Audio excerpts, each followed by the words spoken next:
तो ये सारे सनतकार आर्मी चीफ के पास जाते, क्या हुकूमतों को भी ये बातें बताई उन्होंने? जहाँ तक आर्मी चीफ का, चाहे वो कराची में या लाहौर में बिजनेस कम्युनिटी से मुलाकात है, मेरे ख्याल में ये कोई नया खबर नहीं है।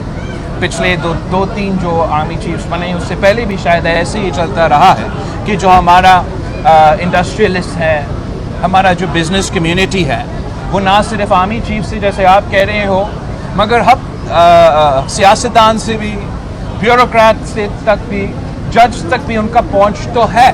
और बिल्कुल सही है, बिज़नेस कम्युनिटी को अपना मसले, अपना मसाइल हमें बताना चाहिए, हर किसी को बताना चाहिए, मगर पाकिस्तान पीपल्स पार्टी पाकिस्तान के अवाम का नुमाइंदगी करती है। और वो अवाम का जो पहुंच है वो ना जुडिशरी के पास है, ना आर्मी चीफ के पास है, ना किसी ब्यूरोक्रेट के पास है। अवाम का पहुंच तो हमारे पास है, हम तक है। वो हमें अपने मसाइल बताते हैं और इस वक्त वो चीख चीख के कह रहे हैं कि हम महंगाई की सुनामी में डूब रहे हैं, गुर्बत और बेरोज़गारी तारीखी सतह पे पहुंच चुका है, हम ना अपना बिजली का बिल अदा कर सकते हैं, ना अपना बच्चे को स्कूल भेज सकते हैं, ना अपने बुजुर्गों का हम इलाज करवा सकते हैं।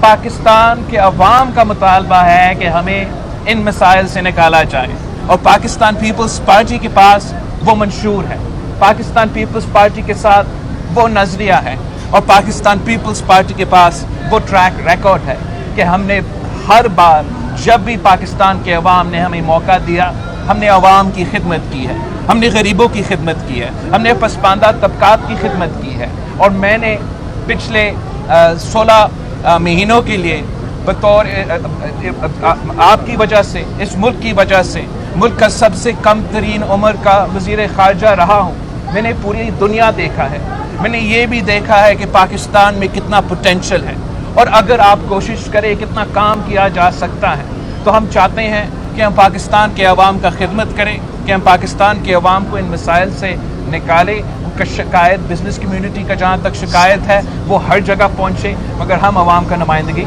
करते रहें। ये बता दें फजलुर रहमान साहब के बकौल की पीपल्स पार्टी आपकी वजह से इंतखाबात का शिकार हुए, तो वो क्या मजबूरी थी जो एकदम? मैं मौलाना फजलुर रहमान साहब एक बहुत ही सीनियर सियासतदान हैं और मैं मौलाना फजलुर रहमान साहब को के जो बयानात है और इस एपिसोड पे जो उसका एक स्टेटमेंट है उस पर मैं ज़्यादा डिटेल में तो नहीं जाना चाहूँगा, मगर आपको इतना बताना चाहूँगा कि पाकिस्तान पीपल्स पार्टी पहले भी इलेक्शंस के लिए तैयार थे।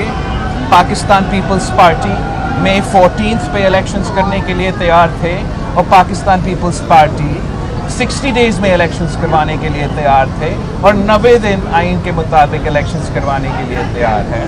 उनसे ये सवाल पूछा जाए जो हर इलेक्शन से भागते हैं।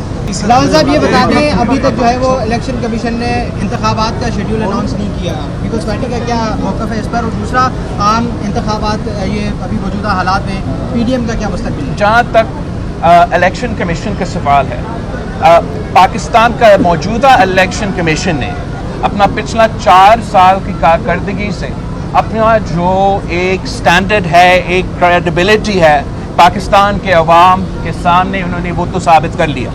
आप डास्का का इलेक्शन उठा के देखें, जब उन्होंने धांधली करने की कोशिश किया था तो इलेक्शन कमीशन ने वो धांधली पकड़ा, वो धांधली नहीं होने दिया। और हमें आज भी वही उम्मीद है कि जो हमारा इलेक्शन कमीशन ने जैसे डास्का का इलेक्शन में अपना कारकर्दगी को साबित कर दिया है कि वो फ्री एंड फेयर इलेक्शंस करवाना चाहते हैं, वो आज भी हमें फ्री एंड फेयर इलेक्शंस करवा के देगा।